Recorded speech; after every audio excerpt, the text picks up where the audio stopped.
Samia Tarannum from English teaching and training arena. আমি সবাইকে একটু আমাদের English teaching and training arena টিমকে রিকোয়েস্ট করছি, সবাই একটু আমরা কষ্ট করে আমাদের লাইভটা আমাদের ডিফারেন্ট গ্রুপসগুলোতে আমরা শেয়ার করে দিব। এবং আমাদের এখন যেহেতু আমাদের অ্যাড রান হচ্ছে, আমাদের প্রচুর পরিমাণ কল মেসেজেস আমরা পাচ্ছি এভরিডে আমাদের অফিসে। তো আমাদের সাথে আমাদের ক্লায়েন্টরা কন্টিনিউয়াস যোগাযোগ করছে, ডিফারেন্ট কোয়েশ্চেন করছে। সেই সমস্ত কোয়েশ্চেন্সের অ্যান্সারগুলোকে নিয়ে আজকে চলে এসেছি আমাদের আরেকটি লাইভে। আমরা একটু সবাইকে রিকোয়েস্ট করব, যদি কেউ আমরা দেখে থাকি আমাদের লাইভটা কিংবা আমাদের টিম মেম্বার যারা আছে তারা যাতে সবাই আমাদের লাইভটা শেয়ার করে দিই। ওকে, থ্যাংক ইউ আনন্দ। আসসালামু আলাইকুম। ওয়ালাইকুম সালাম।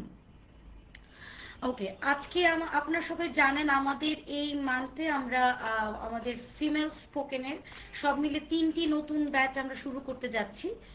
ব্যাচ নাম্বার কত? 107, 108 এবং 109, তাই তো?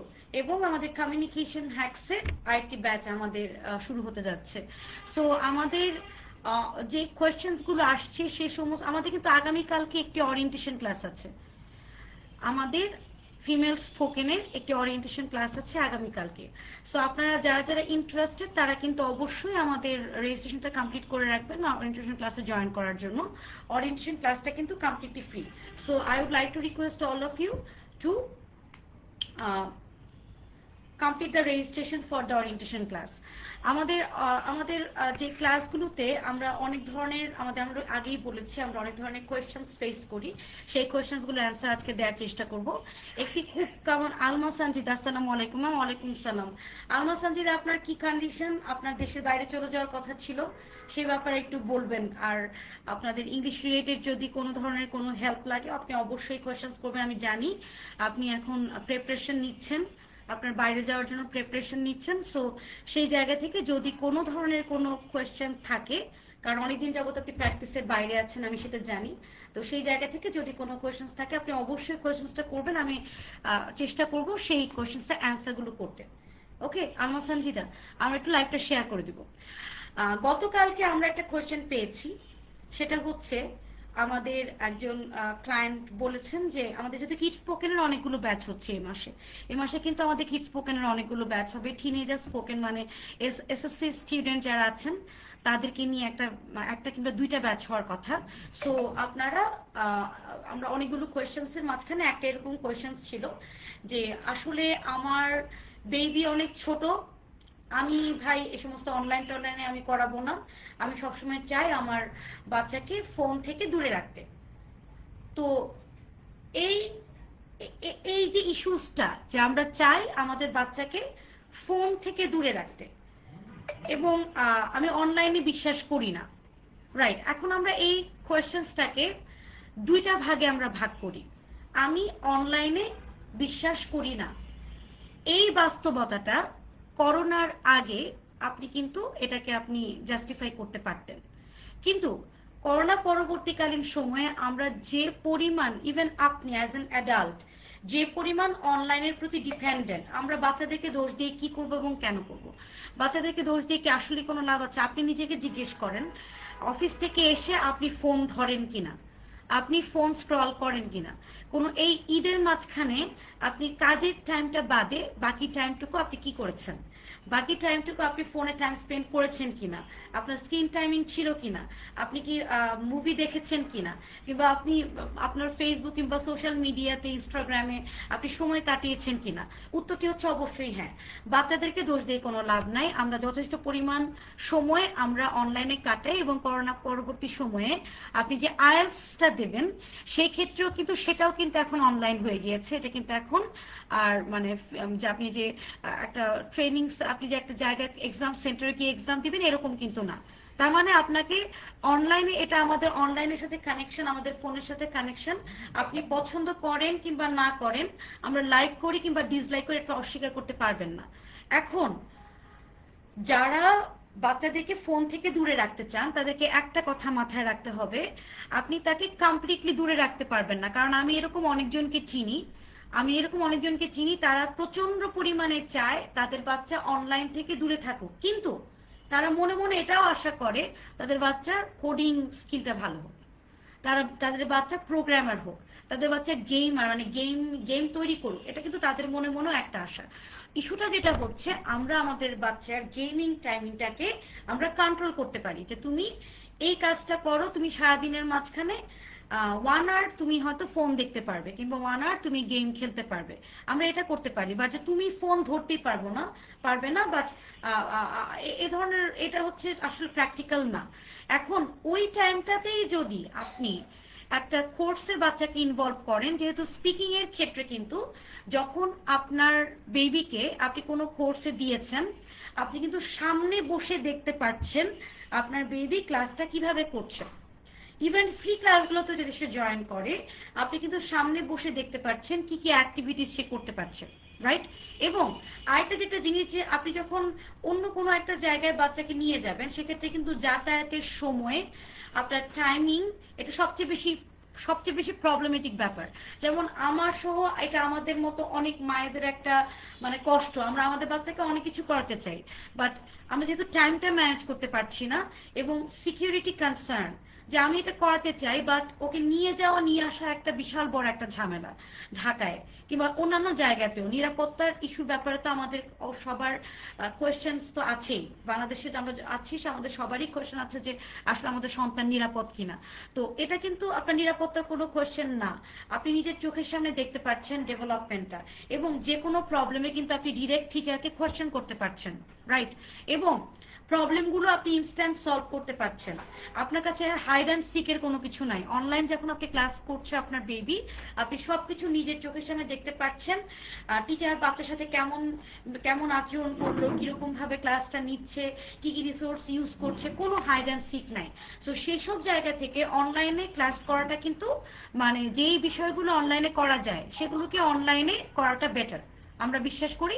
আমরা চাই যে আপনারা আমাদের সাথে একটা ওরিয়েন্টেশন ক্লাসে জয়েন করুন, এবং আপনার ডিসিশনগুলো নেন ওরিয়েন্টেশন ক্লাসের পরে, কিংবা আমাদের যে একটা ফ্রি সেশন আছে কিডস স্পোকেনের, সেটার পরে আপনারা ডিসাইড করেন যে আসলে এটা আমি এই রিস্কটা আমি নিব কিনা যে আমার বেবি অনলাইনে করবে, রাইট? ওকে, সো আমরা মনে হয় সেই কোশ্চেনটি অ্যান্সারটা দিতে পেরেছি। এটা আমাদের প্রিভিয়াস একটা মানে গতকালকে আমাদের এই কোশ্চেনটা এসেছিল। Right now I am preparing for IELTS exam. Okay, congratulations Alma Sanjita, এটা পুরোটাই অনলাইনে হবে কিন্তু, right? Okay, that's a great thing. Take the preparation, প্রচুর কিন্তু পড়াশোনা করতে হবে, স্পেশালি রিডিং রাইটিং এর জন্য। এবং আমাদের ল্যাঙ্গুয়েজ ক্লাবে আলমা সঞ্জিতা যেহেতু আমাদের কোর্সটা কমপ্লিট করেছেন, আপনার প্রতি আমার রিকোয়েস্ট থাকবে আপনারা আমাদের ল্যাঙ্গুয়েজ ক্লাবে প্র্যাকটিস করবেন। I need a speaking partner দিয়ে আপনারা প্র্যাকটিস করবেন। যেহেতু আপনি আইএলটিএস এর প্রিপারেশন নিচ্ছেন, আমাদের ল্যাঙ্গুয়েজ ক্লাবে কিন্তু আমাদের শান্ত আপু আছেন, ওনার আমেরিকার ভিসা হবে সামনে, তো ভিসা ইন্টারভিউর জন্য উনি পড়াশোনা করছেন। এরকম আরো অনেকেই আছেন যারা হচ্ছে বাইরের জন্য প্রিপারেশন নিচ্ছেন, আপনি তাদের সাথে প্র্যাকটিস করতে পারবেন।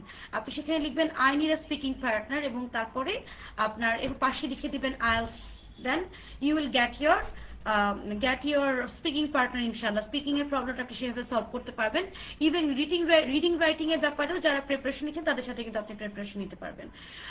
রিডিং রাইটিং কিন্তু অনেক ডিফিকাল্ট, নির্জনা, রিডিং রাইটিং কিন্তু প্রচন্ড ডিফিকাল্ট। রিডিং রাইটিং এর ডেভেলপমেন্টের জন্য আপনাকে প্রচুর স্ট্রাগল করতে হবে। স্পিকিংটাই তুলনামূলকভাবে আমার কাছে মনে হয় যে সবচেয়ে সহজ, স্পিকিং এবং লিসনিংটা।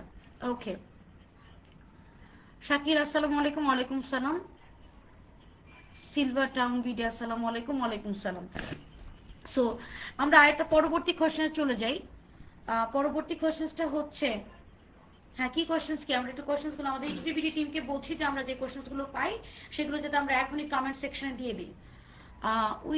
আমাদেরকে অনেক গার্ডিয়ান জিজ্ঞেস করে যে এসএসসি পর ওরা আসলে কিভাবে প্রিপারেশন নিবে, মানে প্রিপারেশন নিবে।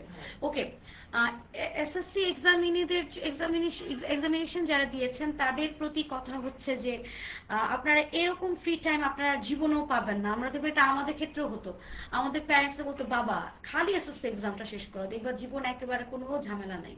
সো এগুলো সব হচ্ছে ভুল কথা। এগুলো এসএসসির পর শুধুমাত্র 3 মাস, এই 3টা মাসে আপনি আসলে আপনার লাইফে একটু ফ্রি টাইম পাবেন। বাকি এইচএসসির পর তো আপনারা জানেন যে আপনার অ্যাডমিশন টেস্টের একটা পড়াশোনা। তো in this 3 months you can improve your skill. আমাদেরকে এখন একটা জিনিস মাথায় রাখতে হবে, উইদাউট স্কিল আপনার কোনো দাম কিন্তু নাই। আপনার রেগুলার পড়াশোনা যেগুলো আপনি করছেন সেই পড়াশোনাতে আসলে আপনার কিছুই হবে না যদি আপনি স্কিল না হন। এমন আগে যেমন হচ্ছে জেনারেল নলেজের ব্যাপারে জেনারেল নলেজের অনেক দাম থাকতো, এখন কিন্তু জেনারেল নলেজের দাম নেই। আপনি আঙুল আঙুল ইউজ করেই আপনি যে কোনো ইনফরমেশন আপনার হাতের কাছে নিয়ে আসতে পারেন।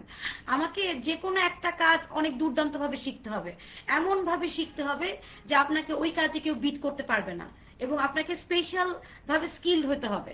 তো সমস্ত স্কিলের একটা বেসিক জিনিস হচ্ছে আপনার স্পিকিংটা। বিকজ আপনার যদি স্পিকিং এবং লিসনিং এর জায়গাটা যদি ঠিক থাকে, তাহলে কিন্তু আপনি যে কোনো ধরনের কোর্সেরা থেকে, ইউডেমি থেকে, যে বিভিন্ন রকমের প্ল্যাটফর্মে কিন্তু আপনি থেকে কোর্স করতে পারবেন, ডিফারেন্ট টাইপ অফ কোর্স আপনি যাই চান না কেন। বাট স্পিকিংটা খুবই বেসিক লেভেলের কোর্স, কিন্তু স্পিকিং আপনার লিসনিংটা এটা হচ্ছে একদম যাতে বলে শিশুদের কোর্স আমি বলবো, একদম শিশুদের কোর্স। এটাকে পিছিয়ে থাকা আপনি অন্যান্য কাজ কিভাবে করবেন? সো এই কাজটা যদি 3 মাসের মাঝখানে করে ফেলতে পারেন, আপনি দেখেন if your English skill is good, আপনি একটা প্রাইভেট টিউশন করাবেন, আপনি খুব স্মার্টলি কথা বলেন, আপনার প্রনাউন্সিয়েশন, ওয়ে অফ স্পিকিং, আপনার ডেলিভারি, আপনি অনেক বেশি স্মার্ট, আপনি অনেক বেশি কনফিডেন্ট, অবশ্যই আপনাকে একজন একটা মানে একটা আপনার যে ফিটা সেটা অন্যদের চেয়ে অবশ্যই বেশি হবে।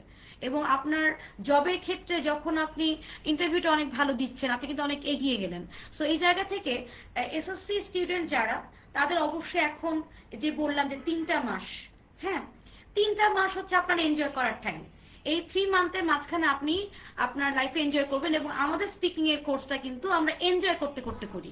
অনেকের ধারণা আছে স্পিকিং মানে মনে হয় স্ট্রাকচার শিখাবে, আমাকে মনে হয় এখন শিখাবে আপনার চায়ের দোকানে বসে আপনি কিভাবে ইংলিশে কথা বলবেন, আপনি কিভাবে কারোর সাথে ইংলিশে ঝগড়া করবেন, আপনি কাউকে ইংলিশে বকাবকি করবেন, এগুলো মুখস্থ করতে দিবে, কিংবা আপনাকে ফিক্স স্ট্রাকচার মুখস্থ করাবে। স্পিকিং এর কোর্স মানে ফিক্স স্ট্রাকচার মুখস্থ করা না। স্পিকিং এর কোর্স মানে মুভি দেখা, স্পিকিং এর কোর্স মানে ডকুমেন্টারি দেখা, স্পিকিং এর কোর্স মানে ইংলিশ সিরিয়াল দেখা, স্পিকিং এর কোর্স মানে আপনার কনভারসেশন প্র্যাকটিস করা, নিজের ভিডিও নিজেকে বানানো। তো এর চেয়ে ফানি একটা কোর্স, এর চেয়ে মজার একটা কোর্স কিন্তু আপনি আপনার জীবন আর কখনো কোনোটা পাবেন না। বিকজ এখানে একমাত্র কোর্স যেখানে আপনার প্রেজেন্টেশন স্কিল ডেভেলপমেন্ট করবে, একদম মানে খেলতে খেলতে করবে। এবং আপনাদের টাইমটার সাথে আপনাদের ফ্রি টাইমটা 3 মাস, আমাদের কোর্সটাও কিন্তু 3 মাস। এবং এটা কিন্তু এমন না যে প্রতিদিন ক্লাস, মাত্র সপ্তাহে 2টা করে ক্লাস। এবং আপনার ফান করতে করতে আপনি এখানে কম্পিউটারে বসে কিংবা ফোনে আমরা অ্যাপ্রিসিয়েট করি না, এবং আপনাদেরকে মুভি দেখতে বলা হবে, এর চেয়ে মজার গান শুনতে বলা হবে। প্রতিটা ক্লাস এখানে আমাদের যে কয়টা ক্লাস হবে, সবগুলো ক্লাসে আপনি একটা করে মজার মজার ইংলিশ সং পাবেন প্রনাউন্সিয়েশন প্র্যাকটিসের জন্য, রাইট? আপনারা ডিফারেন্ট মানে মহিয়সী মানুষের, যারা অনেক জীবনে অনেক সাকসেসফুল হয়েছেন, এরকম মানুষের অডিও বুক শুনবেন। তো এরকম মজার মজার অ্যাক্টিভিটিস গুলো করার মাধ্যমে 3 মাসে যদি মাত্র 2টা করে ক্লাস করে, 1.5 ঘন্টা করে 2টা করে ক্লাস করে যদি আপনার স্কিলটা ঠিক হয়ে যায়, এবং আপনাকে পুরো মাসের আপনার কাজ কি দেওয়া হবে, পুরো উইকের অ্যাক্টিভিটিস, তুমি মুভি দেখো, তুমি এই মুভিটা দেখো, তুমি ওই জিনিসটা দেখে আসো, তুমি এই 5টা গান শুনে আসো। তো এর চেয়ে মজার কোর্স আর কি হতে পারে? So don't make further delay. আপনারা যারা যারা এসএসসি এক্সামিনি যদি আমরা কেউ শুনে থাকি, আমাদের রেফারেন্সে যদি কেউ থেকে থাকে, আমরা তাদেরকে বলবো অবশ্যই আপনার কোর্সটা করে ফেলেন, দেরি করবেন না। এরকম ফ্রি টাইম আপনারা কখনো পাবেন না। স্কিলটাকে ঠিক করে ফেলেন, এবং তারপর পুরো ইউনিভার্সিটি লাইফ, এটার পুরো কলেজ লাইফ, পুরো ইউনিভার্সিটি লাইফ, এই স্কিলের বেনিফিটস গুলো আপনারা এনজয় করেন, রাইট? Skill is confident. যে যত বেশি পরিমাণ স্কিল, সে কিন্তু তত বেশি পরিমাণ কনফিডেন্স। আমরা একটু ইংলিশ টিচিং অ্যান্ড ট্রেনিং অ্যারিনার টিমকে রিকোয়েস্ট করব আমাদের টিনেজার স্পোকেনের রেজিস্ট্রেশন লিঙ্কটা যাতে আমরা অবশ্যই আমাদের কমেন্ট সেকশনে দিয়ে দিই। ওকে, এবার আমরা একটু পরের কোয়েশ্চেন্স নিব। আমরা একটু কোয়েশ্চেন্স নেই। আলমা সঞ্জিদা কি কোয়েশ্চেন করেছে? I am struggling with writing part ma'am. Yes, আমি এটা কিন্তু নির্জন, আমি এটা সবসময় বলেছি, সব লার্নারকে বলি, প্রত্যেক ওরিয়েন্টেশন ক্লাসে বলি, স্পিকিং, লিসনিং, রিডিং, রাইটিং সবচেয়ে সহজ পৃথিবীতে, সবচেয়ে সহজ যদি কোনো স্কিল থাকে সেটা হচ্ছে স্পিকিং স্কিল। আপনার সেটা হচ্ছে স্পিকিং স্কিল। আপনি যদি টিয়া পাখি রাখেন, সেই টিয়া পাখিকে আপনি কথা বলা শেখাতে পারবেন, বাট টিয়া পাখিকে আপনি রাইটিং শেখাতে পারবেন না, রাইট? যে মানুষ জীবনে কোনোদিন কোনো কালে কোনো পড়াশোনা করে নাই, তা সেও কিন্তু আপনার কথা শুনতে শুনতে আপনার মতো করে কিংবা আপনার চেয়ে ভালো বলা শিখে ফেলতে পারবে, কিন্তু তাকে দিয়ে আপনি লিখাতে পারবেন না। রিডিং রাইটিং এর জন্য আপনাকে প্রচুর পরিশ্রম করতে হবে। যারা বলে রিডিং রাইটিং এ পরিশ্রম করতে হয় না তারা মিথ্যা কথা বলে। একদম সিম্পল কথা, যে সমস্ত প্ল্যাটফর্ম আপনাকে বলবে আলসে রিডিং একেবারে একেবারে পিস অফ কেক, আরে আলসে রাইটিং, আরে ভাই তুমি 3টা মাস খালি তুমি একদম কোনো ধরনের তোমার কোনো বেসিক না থাকুক কোনো প্রবলেম নাই, তুমি খালি আমাদের প্ল্যাটফর্মে আসো, দেখো না তোমার রিডিংটাকে রাইটিংটাকে আমরা কিভাবে ঠিক করে ফেলি। এগুলো 100% মিথ্যা কথা। আপনি যখন আইএলটিএস এক্সাম দিতে যাবেন, তার মানে আপনি একটা ইন্টারন্যাশনাল এক্সামের জন্য আপনি যাচ্ছেন এবং আপনার ইংলিশ অনেক ভালো, এটা ওরা ধরেই নিবে, তাই তো? আপনি অনেক ভালো, আপনার স্ট্যান্ডার্ডটা ইন্টারন্যাশনাল স্ট্যান্ডার্ড। এখন আপনাকে সেই ইন্টারন্যাশনাল প্যারামিটারে আপনাকে এখন যাচাই করা হবে আপনার রিডিং আপনি কত স্কোর পাবেন, রাইটিং কত পাবেন, স্পিকিং কত পাবেন, লিসনিং কত পাবেন। রিডিং রাইটিং এর বেসিক থাকতে হবে। আপনি দেখবেন যে আপনার রিডিং এর প্রবলেম হচ্ছে, তখন ইনস্ট্রাক্টর আপনাকে বলবে ম্যাম আপনার ভোক্যাব ট্রেজারটা একটু বাড়ান। এখন ভোক্যাব ট্রেজারটা আপনার বাই নাইট তো টুকুস করে বেড়ে যাবে না, এটার জন্য আপনাকে দিনের পর দিন কিন্তু আপনাকে স্টাডি করতে হবে, সেগুলোকে কন্টেক্সচুয়াল মিনিং গুলো করতে হবে। আমাদের পেজটা ফলো করবেন Alma Sanchita, you will get here a lot of tips and tricks and techniques. But এখানে রাইটিং এর জন্য অনেক প্র্যাকটিস করতে হবে এবং বেসিকটা কিন্তু ভালো হতে হবে। বেসিকে যদি কোনো প্রবলেম থাকে সেটা রেগুলার এভরিডে প্র্যাকটিস করেন, সেই প্রবলেমটাকে অবশ্যই সলভ করে তারপরে কিন্তু রেজিস্ট্রেশন করবেন। এবং কোনো ট্রেনারের কাছে যাওয়ার আগে আপনাকে মাথায় রাখতে হবে যে আমি যে ট্রেনারের কাছে যাব, ট্রেনার কিন্তু আমাকে গিলায় খাওয়াই দিবে না, আমাকে কিন্তু স্পুন ফিট করাবে না, স্পেশালি আইএলটিএস এর ক্ষেত্রে। আপনাকে এখানে ওর ধরে নিবে আপনি অনেক ভালো, তার মানে আপনি রেজিস্ট্রেশন করার আগে যাতে অবশ্যই আপনার বেসিক যদি কোনো দুর্বলতা থাকে, যদি কোনো প্রবলেম থাকে, তাহলে সেটা আমি সলভ করে তারপর যাব। সলভ করার ওয়েটা কি, প্র্যাকটিস করেন। এখন আপনার চ্যাট জিপিটি জেমিনির যুগে আপনাকে তো আপনার যে আমার এই সেন্টেন্সটা ভুল হলো কিনা এটা বোঝার জন্য তো আপনার কোনো টিচারের কাছে যাওয়া লাগে না, আপনি এটা ওকে জেমিনিকে জিজ্ঞেস করলেও আপনি বুঝতে পারবেন যে আপনার এটা ঠিক আছে কিনা। আর মোটামুটি একটা প্রিপারেশন নিয়ে তারপরে কিন্তু ট্রেনিং এ ভর্তি হবেন, তার আগে কিন্তু না। তা না হলে কিন্তু বেসিক দুর্বলতা থাকলে কিন্তু স্কোর খারাপ আসবে, ওগুলো ঠিক করে পরে যেতে হবে। আচ্ছা নীলা ইসরাত, আসসালামু আলাইকুম ম্যাম। ওয়ালাইকুম সালাম। ইংলিশে ফ্লুয়েন্সি অর্জনের জন্য ভোকাবুলারি, গ্রামার, লিসনিং এবং স্পিকিং এর মধ্যে কোনটিতে বেশি গুরুত্ব দেওয়া উচিত? ইংলিশে ফ্লুয়েন্সি অর্জনের জন্য ভোকাবুলারি, গ্রামার, লিসনিং এবং স্পিকিং এর মধ্যে কোনটিকে বেশি গুরুত্ব দেওয়া উচিত? আচ্ছা, এভাবে আপনি গ্রামার তো আপনি গুরুত্ব দিবেনই না, আপনি আপনার সম্পূর্ণ গুরুত্ব দিবেন হচ্ছে আপনার লিসনিং এর উপর। লিসনিং করতে হবে, প্রচুর পরিমাণ লিসনিং প্র্যাকটিস করতে হবে, স্পিকিং প্র্যাকটিস করতে হবে। এবং লিসনিং এর ক্ষেত্রে যদি শুরুতে আপনি অনেক অ্যাডভান্সড লিসনিং রিসোর্স ইউজ করেন তাহলে কিন্তু কোনো কাজে দিবে না। আপনি যদি লিসনিং ছেড়ে দিয়ে লিসনিং আপনি প্র্যাকটিস করতে চাচ্ছেন, আপনি প্রত্যেকটা সাবটাইটেল পড়ে পড়ে প্র্যাকটিস করছেন, সাবটাইটেল যদি আপনি পড়েন তাহলে আপনার রিডিং প্র্যাকটিস হবে, লিসনিং কিন্তু প্র্যাকটিস হবে না।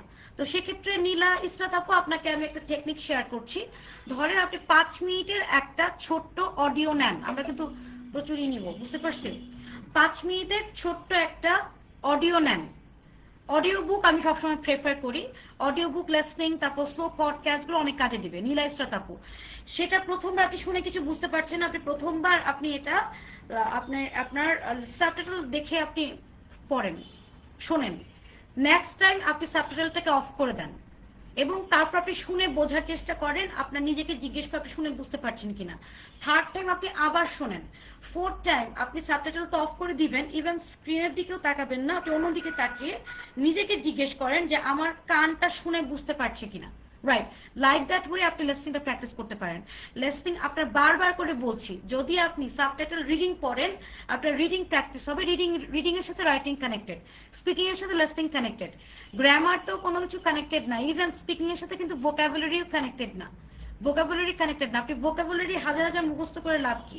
বেসিক আমাদের স্পিকিং এর জন্য অনেক বেশি ভোকাবুলারি লাগে না, অনেক কঠিন কঠিন এই যে আমি যে কথা বলছি, আমি কিন্তু এখানে অনল, বন্যি, অম্বর এগুলো ইউজ করছি না। রাইট, আমি এখানে খুবই নর্মাল ওয়ার্ডস গুলো কিন্তু ইউজ করছি। এই ধরনের পয়েটিক ওয়ার্ডস গুলো আমি জানতে পারি, বাট এগুলো আমার স্পিকিং এর ক্ষেত্রে আমার ইউজ করতে হলে আমাকে মনে রাখতে হবে আমি যার সাথে কথা বলছি সেই ওয়ার্ডস গুলো জানি কিনা, তাই না? তার মানে অনেক কঠিন ভোকাবুলারি মুখস্থ করে কোনো লাভ নাই। ভোকাবুলারি শেখার অনেক টেকনিক আছে, আমাদের পেজটা ফলো করেন, সেখানে আমরা প্রতিদিন আমরা অনেক ধরনের ভোকাবুলারি রিসোর্সেস আমরা শেয়ার করি। আমাদের ভোকাবুলারি কোর্সও আছে, রাইট? আপনারা চাইলে আমাদের সেলফ পেজ কোর্সটা কিন্তু এনরোল করতে পারেন। আমি মনে হয় নীলা ইসরাত আপুর কোশ্চেন আনসারটা করতে পেরেছি, রাইট? ওকে।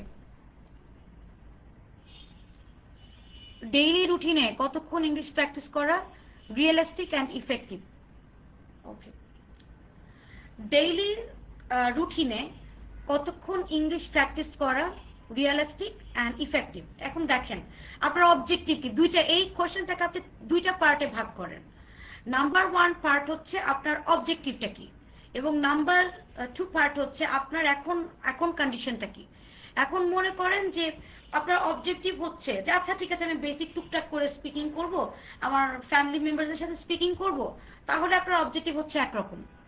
আবার আপনার অবজেক্টিভ হচ্ছে ভাই আমি এটাতে আমি অনেক ভালো করব, আমি এমন ভালো করব, আমি আমি ইনস্ট্রাক্টর হব, আমার আমার প্রনাউন্সিয়েশনে কোনো ভুল থাকতে পারবে না, আমার কোনো সাইডে কোনো ভুল থাকতে পারবে না, because I am going to make money by using my English. তখন আপনার অবজেক্টিভটা কিন্তু ডিফারেন্ট। যদি আপনার এখন আসে পরের পার্টটাতে যে আপনার অবস্থানটা এখন কেমন, এখন আপনার কন্ডিশনটা কি, সেটার উপর অনেক কিছু ডিপেন্ড করে। যেমন আমরা এরকম কাউকে পেলাম যে একদম শুনে কিচ্ছু বোঝে না, একদম ভয়ঙ্কর কন্ডিশন। আমরা কিন্তু মাঝে মাঝে এরকম অনেক পার্টিসিপেন্টস পাই, তখন তাদেরকে আমাকে এক্সট্রা সাপোর্ট প্রোভাইড করতে হয়, রাইট? আমাদের টিম মেম্বাররা তখন তাকে দিনের বেলা আলাদা করে তাদেরকে নিয়ে বসে, যে তাদেরকে একটু লেসেন একটু একদম কিছু শুনে বুঝতে পারে না। তো সেক্ষেত্রে যদি আপনি শুনে কিচ্ছু বুঝতে না পারেন, লার্ন ইংলিশ ওয়াইল স্লিপিং এর ভিডিওস দিন রাত 24 ঘন্টা সামনে 7 দিন প্র্যাকটিস করতে হবে। আবার রিপিট করছি, লার্ন ইংলিশ, আমি লিখে দিচ্ছি, লার্ন ইংলিশ ওয়াইল স্লিপিং। ঠিক আছে, স্টেপ 1 থেকে স্টেপ 6, 7 এগুলো অনেকগুলো পাবেন। তো এগুলো আপনাকে প্র্যাকটিস করতে হবে। কিভাবে প্র্যাকটিস করবো অনেকবার বলেছি, এগুলো আপনাকে কি করতে হবে, কোনো মনোযোগ দেওয়ার দরকার নাই, কোনো মনোযোগ দেওয়ার দরকার নাই। আপনি সারাদিন এটা শুনতে থাকেন, আপনার পার্সোনাল কাজ করবেন কিংবা আপনার রান্নাবাড়া করছেন কিংবা আপনার বাসার কাজ করছেন, কানের মাঝখানে সারাক্ষণ এই ভিডিওসগুলো বাজবে। আরেকটা টেকনিক কি হতে পারে, আরেকটা টেকনিক হচ্ছে কানের মাঝখানে দিয়ে ঘুমায় পড়েন, তাই তো? তো লার্ন ইংলিশ ফাস্ট স্লিপিং এর ভিডিওস আপনাকে প্রচুর পরিমাণ লেসিং প্র্যাকটিস করতে হবে যদি আপনার অবস্থা খুব খারাপ থাকে। আর যদি আপনার এই 5-6 দিন এভাবে প্র্যাকটিস করার পরে তারপর আপনাকে কি করতে হবে, তখন আপনাকে অল্প করে অ্যাক্টিভ লিসনিং প্র্যাকটিস করতে হবে। অ্যাক্টিভ লিসনিং 10 মিনিট 15 মিনিট করে প্রচন্ড মনোযোগ দিয়ে কাগজ কলম দিয়ে প্র্যাকটিস করতে হবে, for improving year pronunciation, for improving your vocabulary, ওগুলো আলাদা কাজ। বাট আগে আমাকে লার্ন ইংলিশ ফাস্ট স্লিপিং এর ভিডিওস করতে হবে। আর রেগুলার ক্ষেত্রে তো আমরা বলবো যত প্র্যাকটিস করবেন তত আপনার দক্ষতা বাড়বে।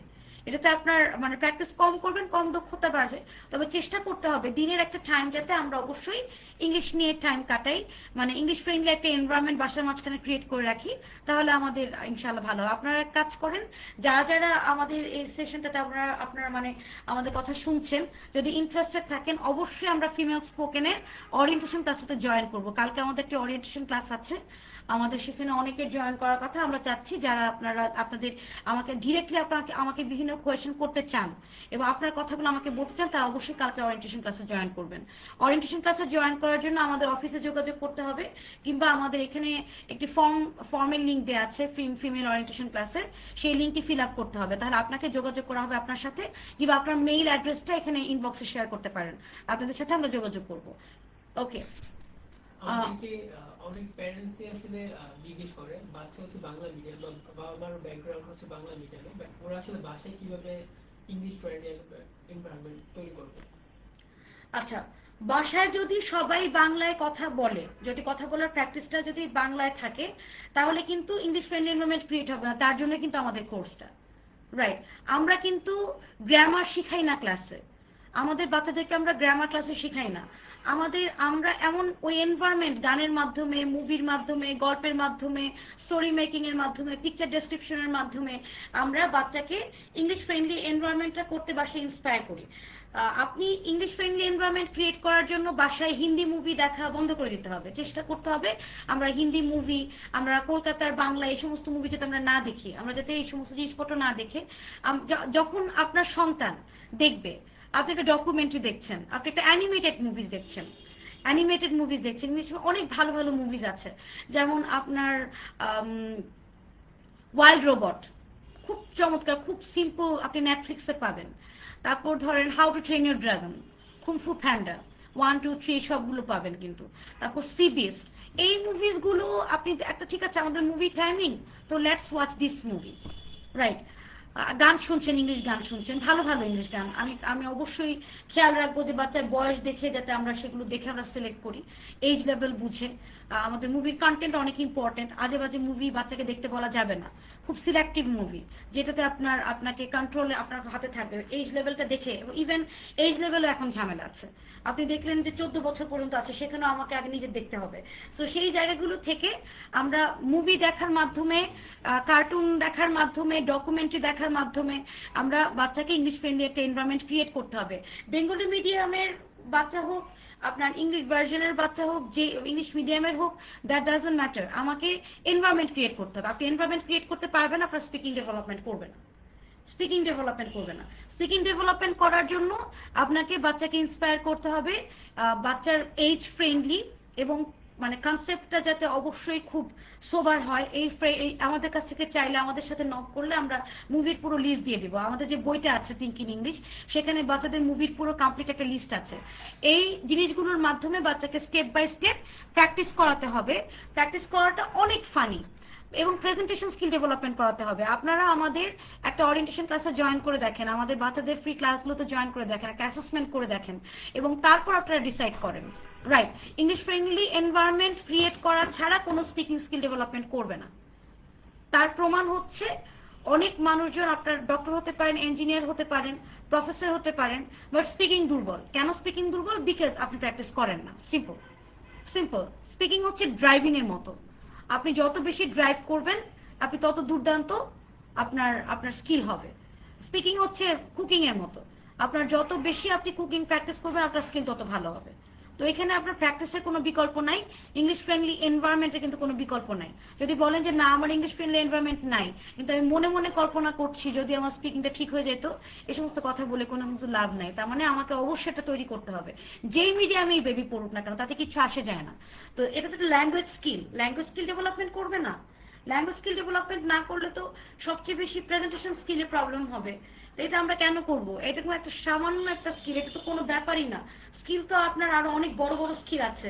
তো স্পিকিং এর মতো একটা জায়গায় বাচ্চা কেন আটকে যাবে, যেখানে অন্যান্য বাচ্চারা স্প্যানিশ শিখছে, ফ্রেঞ্চ শিখছে, জার্মান শিখছে, আমার আপনার বেবি স্পিকিং, একটা ইংলিশ স্পিকিং এ আটকে যাবে? এটা কি আপনি, যদি দেরি হয়ে যায়, কারণ ল্যাঙ্গুয়েজটা কিন্তু বয়সের সাথে কানেক্টেড, রাইট। আপনার যত বয়স বাড়বে, ল্যাঙ্গুয়েজ অ্যাকুইজিশন স্কিল কিন্তু তত কমতে থাকবে। এটা আপনার আমার কথা বিশ্বাস করতে হবে না, আপনি গুগল করেন, আপনি জ্যামিনিকে জিজ্ঞেস করেন, আপনি চ্যাটজিপিটি করেন, আপনি দেখেন কি বলে। যত বয়স যত বেশি হবে, আপনার তখন ল্যাঙ্গুয়েজ অ্যাকুইজিশন স্কিল তত কমে যাবে। এবং আপনাদের যাদের বেবির ইংলিশ মিডিয়ামে পড়ে, তারা আপনারা জানেন, বাচ্চা ক্লাস 4-এ ওঠার পর, 5-এ ওঠার পর কিন্তু তারা ফ্রেঞ্চ শেখে, স্প্যানিশ শেখে। এখন আমার আমার বেবিকে আমি ইংলিশ থেকে দূরে রাখবো, মানে ইংলিশে একটা সামান্য কোর্স ফি আপনার চোখের সামনে বসে ক্লাস করাবে, তার জন্য আপনি তার স্কিলটাকে আপনি অবহেলা করবেন? তারপরে কনসিকুয়েন্সটা কি হবে? তো আপনি নিজে শেখান, বাসায় করেন, যেভাবে যা ইচ্ছা তাই করেন, কিন্তু স্কিল ডেভেলপমেন্টের ক্ষেত্রে যদি আপনি মানে কম্প্রোমাইজ করেন, তখন দেখবেন যে এটার কিন্তু কনসিকুয়েন্স ফেস করতে হবে, তাই না? You'll have to face the music. Face the music means what? আপনাকে কনসিকুয়েন্স ফেস করতে হবে। তো আমরা চেষ্টা করব যাতে আমাদের বাচ্চাদেরকে, আমরা যেসব বিষয় নিয়ে স্ট্রাগল করেছি, আমাদের বাচ্চাদের সেই বিষয়গুলোকে নিয়ে স্ট্রাগল না করে। ছোট্ট একটা 6 মাসে আমাদের বাংলা মিডিয়ামের, আমাদের ইউটিউব চ্যানেলে যাবেন, গিয়ে আমাদের বাংলা মিডিয়ামের বাচ্চারা কিভাবে কথা বলে, তাদের প্রনাউন্সিয়েশন, তাদের ডেলিভারি, হতভম্ব হয়ে যাবেন। মাশাআল্লাহ, they make that type of development, and we are very much proud of our guardians. আমাদের গার্ডিয়ানস, আমাদের বাচ্চারা এই পর্যন্ত আমাদের সাথে যারা যারা এসেছেন, আমরা তাদেরকে নিয়ে এতটাই প্রাউড ফিল করি। এবং আজকে English teaching and training arena আমাদের সম্পর্কে লোকজন কম জানে। যতটুকু আমাদের অ্যাচিভমেন্ট, তার সবকিছু সম্ভব হয়েছে only because of our guardians and only because of our teachers and our kids. আমাদের গার্ডিয়ানদের জন্য, তাদের ডেডিকেশনের জন্য, আমাদের বাচ্চাদের জন্য তাদের ডেডিকেশনের জন্য। আমাদের এমন কোনো বাচ্চা নাই যারা রেগুলার হোমওয়ার্ক দেয় না, এবং we are so much proud of them, মাশাআল্লাহ। এবং আমাদের এই ধরনের ক্লায়েন্টই আসলে বেশি দরকার। Thank you so much for joining today. ইনশাআল্লাহ আরেকটি কোনো একটি লাইভে আর এরকম অনেক অনেক কোয়েশ্চেন্স অ্যান্সার নিয়ে চলে আসবো। Thank you so much. আসসালামু আলাইকুম।